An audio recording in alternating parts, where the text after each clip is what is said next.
تھا معراج کا سب سے عجیب اور قیمتی تحفہ کیا ہے؟ نماز، جو فرض ہوئی 50 وقت لیکن رہ گئی 5 وقت۔ کہ اس پورے معراج کا جو حاصل ہے ہمارے لیے، ہم عام انسانوں کے لیے، اس پورے معراج کا جو سب سے بڑا تحفہ ہے ہم عام انسانوں کے لیے، وہ ہے نماز۔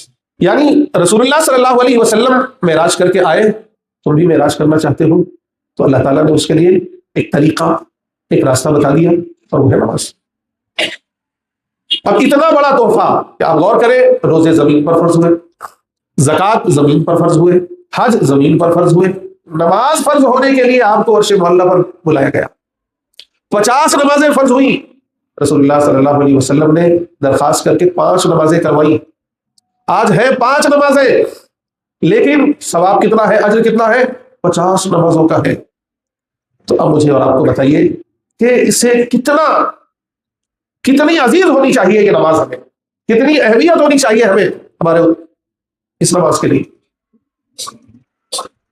نماز مومن کی معراج ہے، نماز ساری عبادات کا خلاصہ ہے، نماز پورے دین کی ایمان کے بعد بنیاد ہے، نماز بندگی کی بنیاد ہے، نماز وہ عملی شکل ہے ایک بندے مومن کی جو اللہ تعالیٰ دیکھنا چاہتے ہیں۔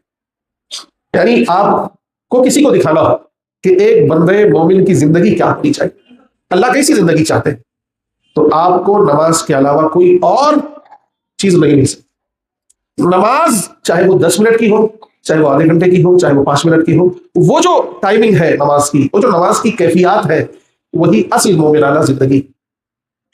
اللہ تعالیٰ یہ چاہتے ہیں کہ میرا بندہ یہ جو نماز کے وقت جس کیفیت میں ہوتا ہے، جس احساس میں ہوتا ہے، جس صفات میں ہوتا ہے، ایسے ہی پوری حیات اس کی گزرے۔ اسے کہتے ہیں صفت صلاۃ، یعنی نماز کی صفت۔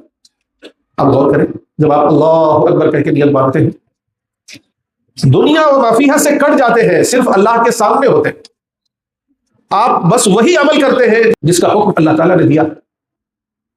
آپ کوئی عمل چاہے جتنا ضروری عمل آ جائے وہ نہیں کرتے۔ کیوں؟ کیونکہ آپ کو احساس ہوتا ہے کہ میرے رب کا یہ حکم ہے اور یہ نہیں ہے۔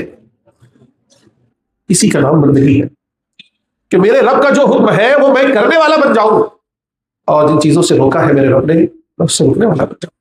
اسی کیفیت سے ہماری نماز ہوتی ہے، اور یہی کیفیت مطلوب ہے ہماری پوری حیات میں، کہ تم اپنا جیون اس طرح گزارو جیسے نماز میں ہو، اس طرح گزارو جیسے سجدوں میں ہو، جیسے قیام میں ہو، جیسے رکوع میں ہو، اس طرح گزارو۔ جس طرح نماز میں یہ خیال ہوتا ہے کہ اگر کچھ نماز کے باہر کا عمل کیا تو نماز ٹوٹ جائے گی، ایسے ہی نماز کے باہر پوری حیات میں یہ خیال کیوں نہیں رہتا کہ اگر اللہ کی کوئی نافرمانی کی تو میری بندگی، میرا اسلام، میرا ایمان ٹوٹ جائے گا؟ یہ خیال کیوں نہیں؟ بھائیو، 5 وقت ٹائمنگ کے ساتھ، وقت متعینہ پر اللہ تعالیٰ نے جو نماز فرض کی ہے، اس سے چاہتے ہی ہے اللہ تعالیٰ کہ فجر کی نماز آپ نے پڑھی، اب فجر کی نماز میں جو صفات آپ کو حاصل ہو، گویا یہ ایک ریہرسل ہے، ایک پریکٹس ہے مومنانہ زندگی کی۔ آپ 10-15 منٹ جو مومنانہ زندگی نماز میں گزارتے ہیں، اب وہی فجر سے لے کر ظہر تک گزرے، پھر جب ظہر پڑھتے ہیں آپ تو پھر وہی اسپرٹ کے ساتھ آپ کا وقت عصر تک گزرے، اور عصر کے بعد پھر مغرب تک، اور مغرب پھر عشاء تک، اور عشاء کی نماز کے بعد اور فجر تک۔ یعنی وہی جو کیفیت نماز میں تھی، جو بندگی نماز میں تھی، جو صفات نماز میں تھی، جو اللہ کا استحضار، اللہ کی محبت، اللہ کا خوف نماز میں تھا، وہی آپ کی پوری حیات میں گزرے، یہی مطلوب ہے۔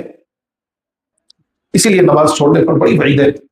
یہاں رسول اللہ صلی اللہ علیہ وسلم نے کچھ لوگوں کا مشاہدہ کیا کہ کچھ لوگ ہیں جن کے سروں کو بھاری بھاری پتھروں سے توڑا جا رہا ہے، زبردست سزائیں دی جا رہی ہیں، ان کے سر کو بھاری پتھر کے ساتھ مارا جاتا ہے، وہ ٹوٹ کر بکھر جاتا ہے، پتھر لڑکتا ہوا فرشتوں کے پاس جاتا ہے، پھر فرشتے وہ پتھر اٹھاتے ہیں، ان کا سر پھر اسی طرح صحیح سالم ہو جاتا ہے، اور پھر وہ پتھروں سے مارتے ہیں۔ رسول اللہ صلی اللہ علیہ وسلم نے پوچھا، جبریل امین یہ کون ہے؟ رسول اللہ صلی اللہ علیہ وسلم کو حضرت جبریل نے بتایا کہ یہ وہ لوگ ہیں جن کے سر نماز کے وقت بھاری ہو جایا کرتے تھے، نماز انہیں اچھی نہیں لگتی تھی، نماز کے وقت سو گئے، یا نماز کے وقت غافل ہو گئے، یا جھجلا گئے، یا وہ نماز ان پر بہت بھاری پڑ گئی۔ ایسے لوگ ہیں جو نماز میں کاہلی، سستی، غفلت برتتے تھے، تو ایسے لوگوں کو یہ سزائیں دی جا رہی ہیں کہ انہیں پتھروں سے مار مار کر ان کے سر کچلے جا رہے ہیں. یہ بھی صحیح بخاری کی روایت.